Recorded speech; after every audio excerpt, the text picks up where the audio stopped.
नमस्कार, मैं डॉक्टर इंदु सहारण आप सबका स्वागत करती हूँ। आज हम करेंगे मैथिली शरण गुप्त की कविता मातृ मंदिर। सबसे पहले इसका प्रसंग आप ध्यान में रखोगे कि ये मैथिली शरण गुप्त जी की कविता है और इस कविता का नाम मातृ मंदिर है। और इस कविता में भारत माता को एक मंदिर के रूप में स्थापित किया गया है और ये बताने का प्रयास किया गया है कि भारत भूमि एक पवित्र भूमि है और ये एक मंदिर के समान है। यहाँ पर किसी से किसी प्रकार का कोई भेदभाव नहीं किया जाता। तो आइए हम इसकी व्याख्या प्रारंभ करते हैं। यहाँ पर मैथिली शरण गुप्त जी क्या कहते हैं कि भारत माता का मंदिर यह समता का संवाद यहाँ। ये जो हमारी जन्मभूमि है, ये भारत भूमि है, ये एक मंदिर के समान है। ये भारत माता का मंदिर है। समता का संवाद यहाँ, और यहाँ सबके साथ समता यानी समानता, बराबरी, संवाद यानी आपसी बातचीत। यहाँ सबके साथ समान रूप से या समानता की बात की जाती है, समानता का संवाद किया जाता है। इसमें ये बताना चाहते हैं कि भारत माता केवल एक भूमि नहीं है, अपितु वो हमारी माता है। और ये जो हमारी भूमि है ये एक पवित्र मंदिर के समान है, अर्थात ये भारत माता का मंदिर है और यहाँ पर समता, आपसी समानता की बातचीत की जाती है। सबका शिव कल्याण यहाँ, पावे सभी प्रसाद यहाँ, कि इस मंदिर में सबका कल्याण होता है। यहाँ इस मंदिर में सबका कल्याण होता है। शिव कल्याण यहाँ, यानी यहाँ पर शिव सबका कल्याण करते हैं। पावे सभी प्रसाद यहाँ, और सब यहाँ पर आशीर्वाद रूपी प्रसाद प्राप्त करते हैं। जाति धर्म या संप्रदाय का नहीं भेद व्यवधान यहाँ, कि यहाँ पर इस भारत माता के मंदिर में जाति धर्म या संप्रदाय को आधार बनाकर कोई भी भेद नहीं किया जाता। ऐसी कोई बाधा यहाँ पर नहीं है, ऐसी कोई रुकावट यहाँ पर नहीं है। तो इन कविता के माध्यम से, इन पंक्तियों में मैथिली शरण गुप्त जी क्या कहते हैं कि हमारी जो भारत भूमि है ये एक पवित्र मंदिर के समान है। यहाँ सबके साथ समानता की बात की जाती है।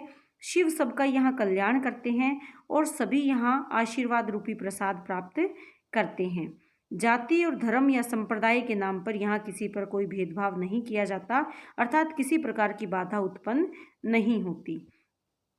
आगे क्या कहते हैं, राम रहीम बुद्ध ईसा का सुलभ एक सा ध्यान यहाँ, कि इस पवित्र भारत भूमि पर या इस भारत माता के मंदिर में राम का, रहीम का, बुद्ध या ईसाई का, अर्थात सभी धर्मों से जुड़े हुए व्यक्तियों का सुलभ एक सा ध्यान यहाँ।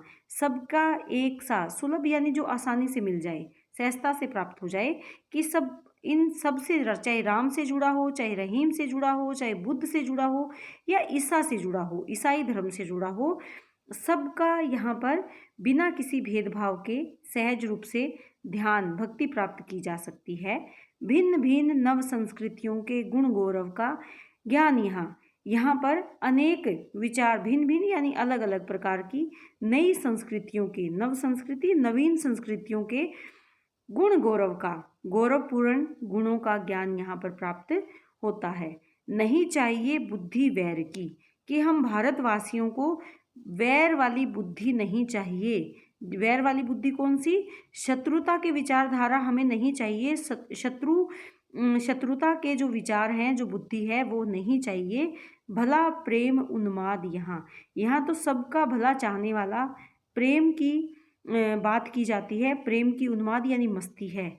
यहाँ तो सबसे प्रेम पूर्ण व्यवहार करने की या सबका भला चाहने की मस्ती है, यानी सबका स्वभाव कैसा है? सबसे प्रेम करने का स्वभाव है।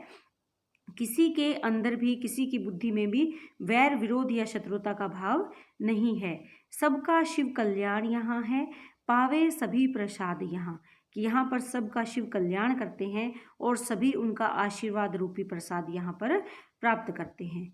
तो इन पंक्तियों में जो धर्म के नाम पर भेदभाव है उसका यहाँ पर बताया गया है कि धर्म के नाम पर यहाँ कोई भेदभाव नहीं है। सभी धर्मों का ज्ञान यहाँ आसानी से प्राप्त किया जा सकता है। यहाँ पर अनेक प्रकार की नई संस्कृतियों का जन्म होता है और उनके गुणों का गौरवगान यहाँ किया जाता है। यहाँ पर किसी के पास भी आपसी वैर विरोध की बुद्धि या भाव नहीं है। सभी यहाँ पर भला चाहने वाले, प्रेम करने वाले और प्रेम की मस्ती से भरे हुए हैं। शिव यहाँ सबका कल्याण करते हैं और सबको यहाँ पर शिव का या ईश्वर का आशीर्वाद रूपी प्रसाद यहाँ सबको प्राप्त होता है। मिला सत्य का हमें पुजारी, सफल काम उस न्यासी का। यहाँ पर मैथिली शरण गुप्त जी क्या कहते हैं कि मिला सत्य का हमें पुजारी, सत्य की पूजा करने वाला व्यक्ति हमें मिला है। कौन मिला है? सत्य अहिंसा का विचार किसने दिया है हमें? महात्मा गांधी ने। कि सत्य का पुजारी हमें मिला है, सफल काम उस न्यासी का। न्यासी यानी सन्यासी का, सन्यासी की तरह जीवन जीने वाले, कि वे अपने कार्य को पूर्ण सफलता से करते हैं, निष्ठापूर्वक करते हैं। मुक्ति लाभ कर्तव्य यहाँ है एक एक अनुयायी का। कि यहाँ पर जो भी देशवासी हैं, अनुयायी, अनुयायी यानी मानने वाले हैं, सभी का एक ही कर्तव्य है मुक्ति प्राप्त करना, मुक्ति का लाभ प्राप्त करना। यानी इसमें क्या है कि सारे देशवासी उसी पथ के अनुयायी बन गए हैं, किसके? सत्य और अहिंसा के पुजारी बन गए हैं। और सबका एक ही कर्तव्य है कि सबको मुक्ति प्राप्त कराना यहाँ सबका कर्तव्य है, एक एक अनुयायी का, यानी उस पुजारी का, उस पथ के अनुयायी का। कौन सा पथ? जो सत्य अहिंसा का मार्ग है, उस पथ के अनुयायी वो बने हुए हैं। कोटि कोटि कंठों से मिलकर उठे एक जय नाद। यहाँ क्या कहते हैं कि कोटि कोटि, करोड़ों करोड़ों, कंठ यानी गले, अर्थात करोड़ों करोड़ों लोग मिलकर एक ही जयकारा करते हैं, एक ही जयनाद करते हैं, एक ही जय ध्वनि, जय घोष करते हैं।